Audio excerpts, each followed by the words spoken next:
to the Masterclass series. Hey, it's Aiden. Hello, YouTube. I'm going to do a whole bunch of videos just about the information and stuff that I got from my recent Masterclass experiences. And I'm going to start this first one off with me having this in my hand. It's my small bore Bach, and with my brand new Neotech grip. I'm going to be playing this a lot more in the future, and Neotech is pretty comfortable. I'm going to start this one off by talking about my experiences with Martin Schippers, who I've been in Masterclass with now 3 times in the last 5 months, randomly. Martin is the Wechselposauner, or 2nd/3rd trombonist of the Royal Concertgebouw Orchestra in Amsterdam in the Netherlands. The way they do sections is a little different. They have 2 principals. They have a second trombone player who will play euphonium and stuff. They have Wechselposauner, which plays 3rd or 2nd, so he can play bass or tenor trombone, and then a bass trombonist who only plays bass or contrabass if they need it. And he plays that 2nd, 3rd spot. And he has a lot of really, really great information. And he's an amazing player, one of the cleanest trombone players out there, I think. He has just such a relaxed, efficient, easy technique that he can be that clean. And also is super musical and has a bunch of great stuff to say. He's a really good teacher. So let's start it off.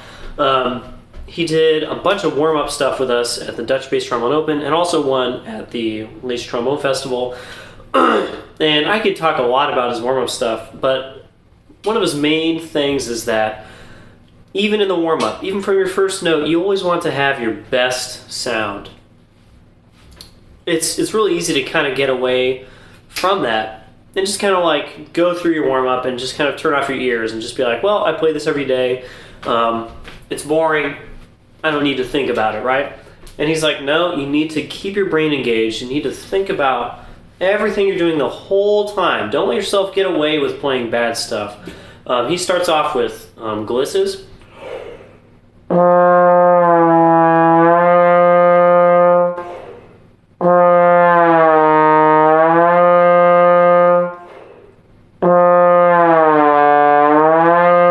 And it's really obvious if you're letting yourself kind of get away from that if you go through a long gliss and the sound changes. If you change the air like I just did and kind of back off in the middle, or if you keep the chop centered on one note and don't let it go down the slide with the air and everything. You want to keep that sound all the time, all through the ranges. And that was good to hear, because sometimes I've played the same warm-up for about a year now, probably. Maybe not quite that long, I actually can't remember. But sometimes I'll find myself just kind of going through the motions, just kind of going, well, I'm doing my warm-up now, and forgetting that it's not just to get my face warm. That's not the only reason we're doing it. It's also a mental thing, too, to get that brain engaged. So that's one thing. Another thing, not pertaining to the warm-up, is a lot of music we do has kind of short places to breathe, right? So if I play this little etude,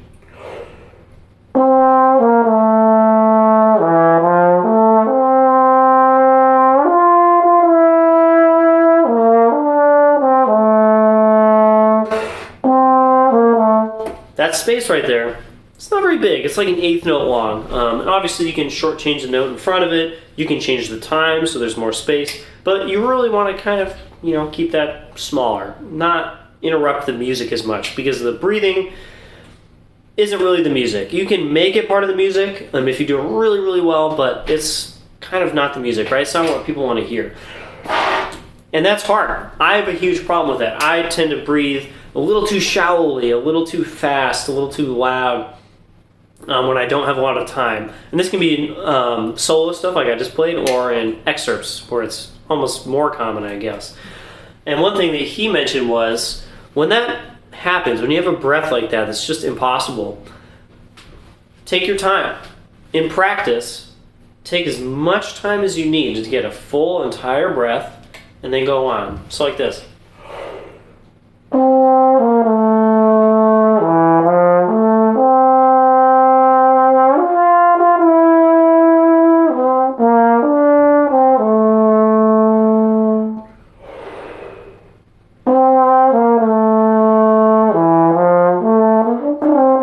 I forget the notes because I didn't practice that much.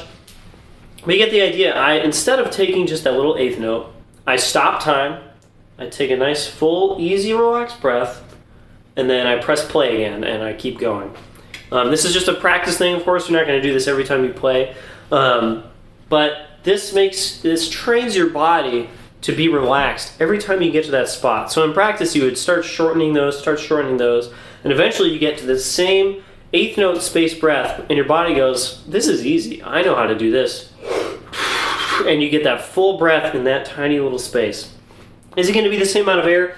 Probably not. It's not going to be exactly as relaxed, but it's kind of just programming your brain, your body to go, oh yeah, this is easy, instead of, oh no, I need to just force as much air in as possible. So that was a really good one. Something that I have started using myself is how he holds his horn. And it's really simple. You just stand in a good posture, not super tight and tense, but relaxed, but nice and straight up.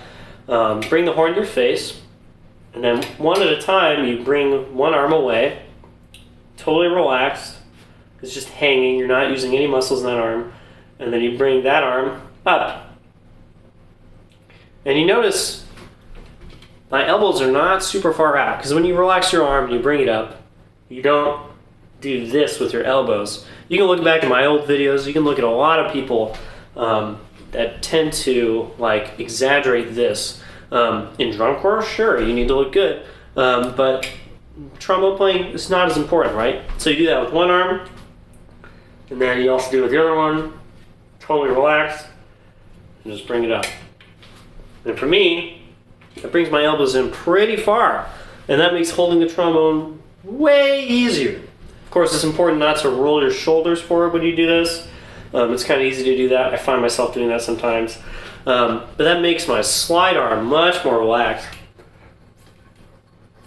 Staying right here instead of having to do extra weird stuff with my wrists. He actually fixed a lot of people in the master classes who were doing weird things. A lot of people tend to do this. They kind of break their wrists in a weird way.